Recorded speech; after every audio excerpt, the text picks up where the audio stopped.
Tem que falar em pé ou pode falar? Sentar. É por causa da câmera. Então, eu tinha uma pergunta para a Dani e outra para o Carlos, mas antes eu queria reagir aos comentários que o Carlos fez, que eu acho que são fundamentais nesse momento que a gente está passando, em relação à ideia de hibridização dos ciborgues, né? Eu acho...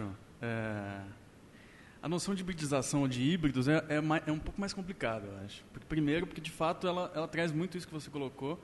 Primeiro que é uma noção que vem da biologia, né? Eu acho que isso não é um problema, mas que de fato ela pressupõe duas coisas diferentes que se juntaram em determinado momento para constituir uma unidade, uma identidade. Então isso é muito complicado, assim, né? Eu acho. Que justamente pressupõe uma separação anterior e uma fusão posterior, né?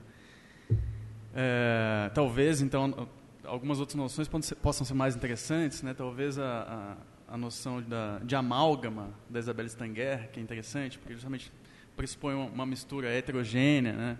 Ou a ideia de multiplicidade de fusão do Deleuze, ou heterogênese, também pode ser interessante, embora isso talvez não resolva a nossa questão também. Eu acho que com relação ao ciborgue já é um pouco diferente.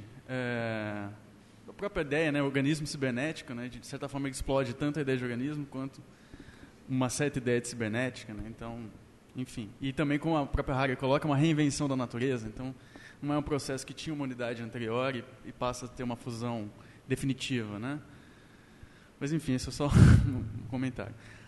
Com relação às perguntas, a Dani, eu achei muito interessante, fiquei pensando aqui quando você estava falando, e os desafios que é uma etnografia dos objetos mesmo, né? E estava pensando, se você está pensando essa questão da circulação desses objetos, né? Mas como pensar a circulação desses objetos em algo que seja uma certa linha de fuga do Appadurai, né? Quer dizer, porque o Appadurai vai pensar a circulação dos objetos, mas nesse contexto do que seria uma vida social das coisas, né? Mas essa vida social das coisas ela é sempre pautada pelo ponto de vista antropocêntrico e do consumo, numa certa noção de globalização meio, talvez equivocada, não sei.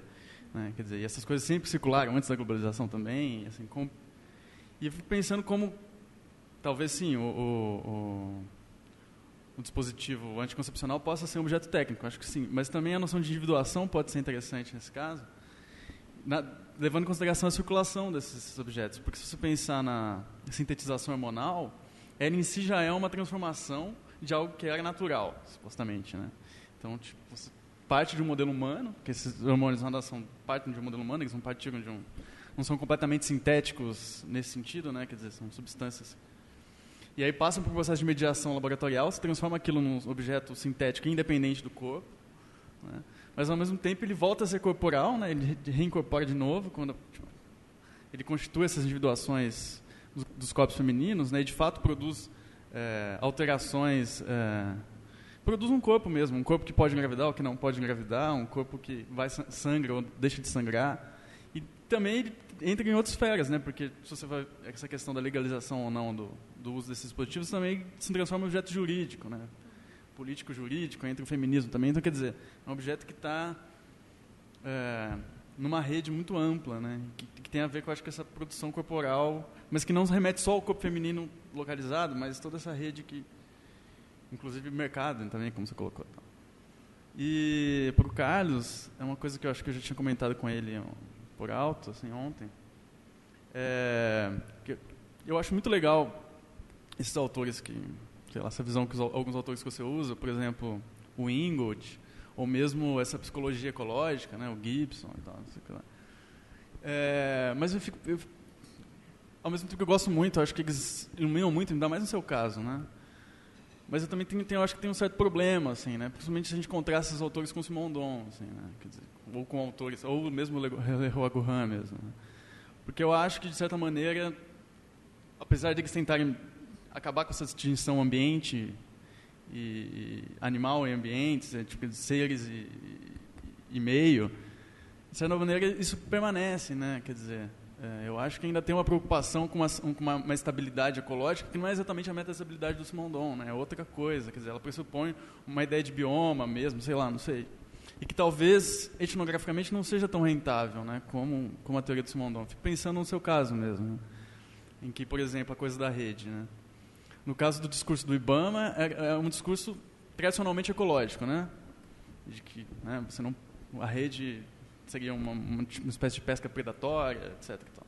Mas, como você mesmo coloca na sua tese, os pescadores pararam de usar a rede não pelos mesmos motivos, né? Quer dizer, é uma coisa interessante porque é um encontro e um desencontro ao mesmo tempo, né? Quer dizer, ambos concordaram em parar de usar redes, mas por motivos muito diversos.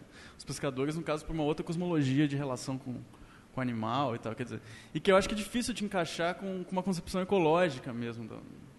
Então, eu acho que tem uma virada ecológica aí que a gente tem que pensar, assim, eu não sei exatamente. Que o Simondon, e eu acho que não é à toa que o Simondon não fala exatamente de ecologia, né?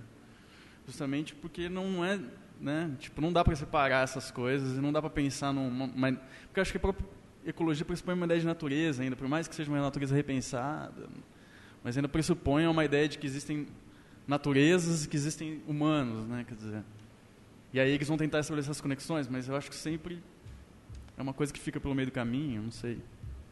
É isso. Marcos, obrigada, porque eu estava aqui inquieta, querendo voltar ao ciborgue, né? Depois que eu... porque acho que eu não terminei de... Quer dizer, enfim...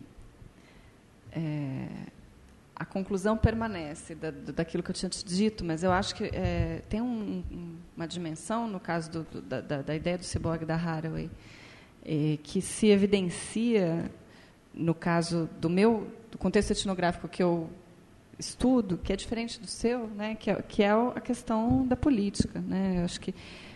Eu acho que são naturezas, são problemas que se colocam de maneira diferente. No caso,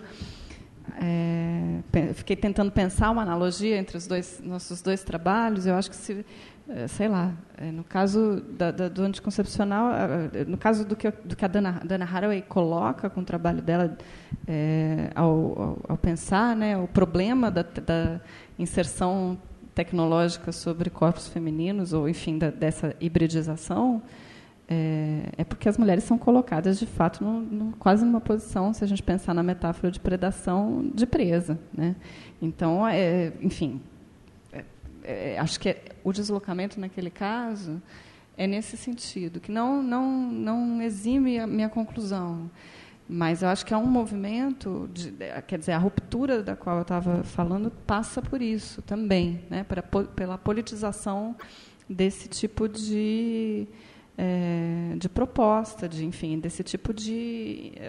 usa-se muito essa palavra, mas esse tipo de intervenção. Então, para a reflexão feminista, absolutamente fundamental essa crítica, né? Continua sendo, de certa maneira. Então, acho que tem a ver com isso, né? E ela também não leva tão a sério assim a própria, quer dizer, é uma brincadeira, quase como uma brincadeira, um manifesto, enfim, que agora ela, né, também desdobra para pensar as próprias espécies companheiras, enfim, tá? Não é exatamente uma tentativa de conceitualização, mas é uma espécie de mito irônico, enfim, tem toda uma leitura política que ela faz desse tipo de conceito, que acho que é isso que eu queria te dizer.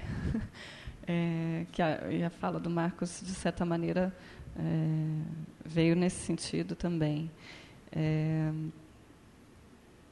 E acho que, né, quando você tenta mapear um pouco os circuitos possíveis para essas substâncias, bem assim, isso se coloca de uma maneira muito mais evidente, né, que acho que volta um pouco à questão que você tinha colocado antes, né, como